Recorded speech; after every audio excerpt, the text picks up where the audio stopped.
How's it going, everyone? So I thought I'd do something a little different from one-shotting people in World of Warcraft. I've always enjoyed building games like SimCity and Minecraft. I enjoy the satisfaction of sitting back and saying, I made this. Which brings me to Satisfactory, a game I honestly have had the most fun playing in the last few years. So starting this video off, I want to say that I've unlocked pretty much all the basics in early access mode. I made a spaghetti maze base that is unproductive and honestly hard to look at, but it gives me a pretty good supply of materials that I can now branch off to make my very first super base. My end goal will be to have a surplus of every possible item that will eventually meet up to a gigantic loot room I can sit back and relax in. To get this started, I'm going to begin working on my power supply. In 100 hours it took me to create my disgusting spaghetti base, my main problem was always running out of power. And before I can work towards nuclear power and dealing with all of its waste, I'd like to start with 100 fuel generators. That should give me about 15,000 power to work with. I found a nice big location over water I can build on top of and got started.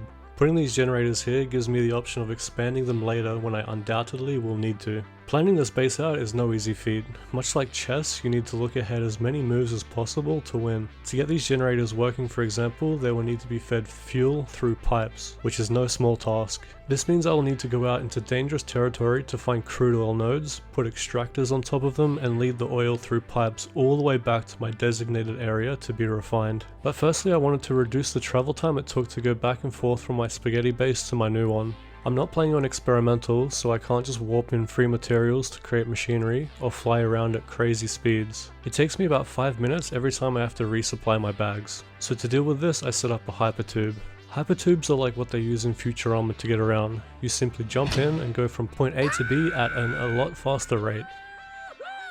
There are other methods to move around the map quickly, but hypertubes are probably my most favorite. There are also ways to increase the speed at which you travel through the tube by boosting at the beginning or by using gravity. I had to watch a few guides on how they work properly, and after a few hours of connecting tubes, I had reduced that 5 minutes resupply time down to about 40 seconds. So sit back and enjoy the ride.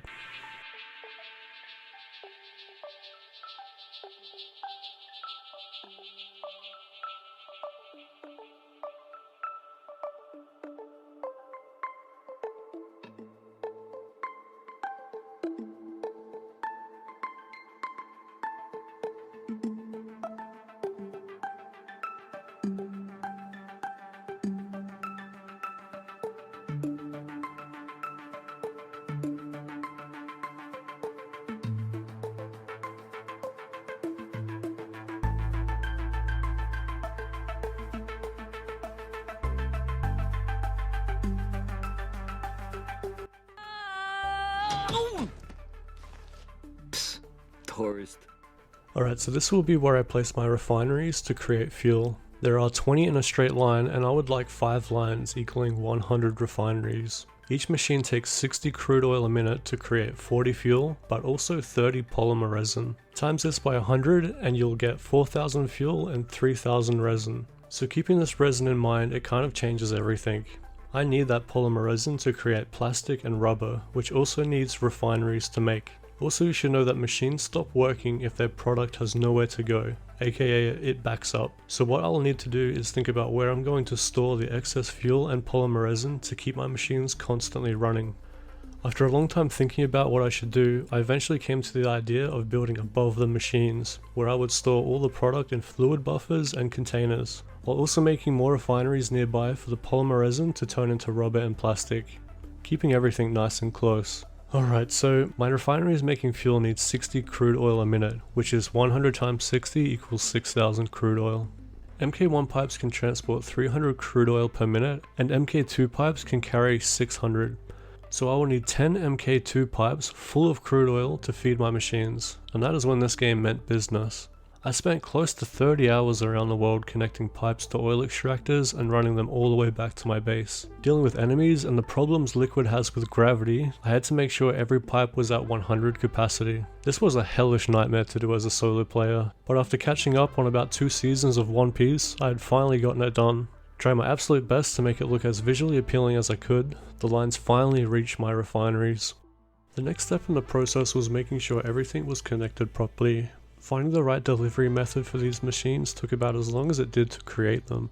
I had to get crude oil into the machines on one side, and on the other side send fuel and polymer resin into the sky. Pipes only being able to hold a volume of 600 liquid meant I had to make sure everything was outputting and inputting the correct amount, meaning there had to be gaps in the pipework and enough room for everything to move around smoothly. After doing a few test runs, my plan seemed to be working well, visualizing what I would like to see when it's eventually 100% finished. I'll go around the base now and let you have a look at what I did.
Alright, and I'll leave it there. So thanks so much for watching.